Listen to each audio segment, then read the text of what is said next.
Hello viewers, আসসালামু আলাইকুম। আরেকটি ভিডিওতে আপনাদের সবাইকে স্বাগত জানাচ্ছি।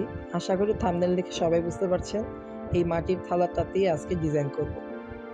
তো এই দেখুন, আমি আমার মাটির থালাটাকে ভালোভাবে পানি দিয়ে ধুয়ে নিচ্ছি।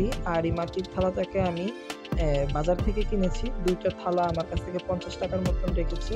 বেশ ভালো দামেই পেয়েছি। রিজনেবল একটা প্রাইস, খুব বেশিও না কমও না। তবে আরেকটু কমে আনা যেত, কিন্তু তাড়াহুড়াতে আমি দাম দরটা সেরকম করিনি। সেই কারণে ৳২৫ করেই পিস পড়েছে। ২ পিস এনেছি ৳৫০। যাক, এটা কিন্তু আমার ফার্স্ট টাইম এই ধরনের মাটির থালাতে কাজ করা। আর এর জন্য কিন্তু আমি ব্যবহার করছি এই রংটা। এটা হচ্ছে ঝিলিক। রঙের নাম হচ্ছে ঝিলিক এবং এটা হচ্ছে ওই কেরোসিন তেল টাইপের একটা গন্ধ করে না? ওই ধরনের একটা রং। মানে যাকে বলা হয় অয়েলি টাইপের রং। নরমালি টিনে যে রংটা ব্যবহার করা হয়, টিন, জানলা, গ্রিল এগুলাতে ব্যবহার করা হয় ওই রংটা। এই রংটা একটু সময় লাগে। শুকাতে প্রায় ১২ থেকে ১৩ ঘন্টা লেগে যায় এবং ২ থেকে ৩ টা কোট দিতে হয়েছে আমাকে পুরোটাকে কভার করতে। যদিও বা প্রাইমার দিয়ে নেওয়াটা ভালো, প্রাইমার দিয়ে নিলে আর এতগুলো কোট দিতে হতো না। ১ টা কিংবা ২ টাতেই হয়ে যেত।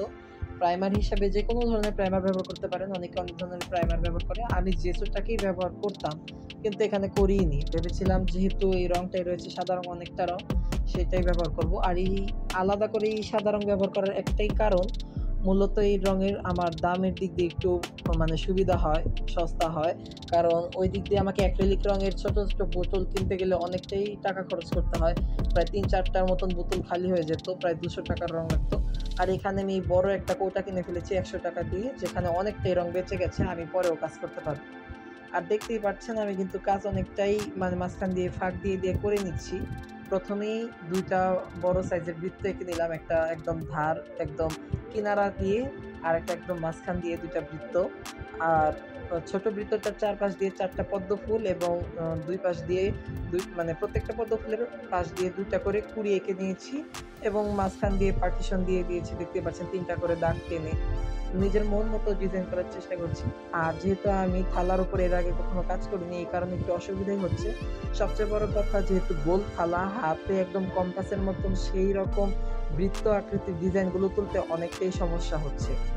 দেখুন, একদম কিনারা দিয়ে ধার দিয়ে কিন্তু আমি, যেটাকে থালার কাঁধ বলা হয়, সেটার উপরে কিন্তু আমি নিজের মন মতো একদম মিহি করে কিছু কলকা করেছি। যদিও বা খুব একটা নিখুঁত হয়নি, আমার কাজে অনেকটাই খুঁত রয়েছে।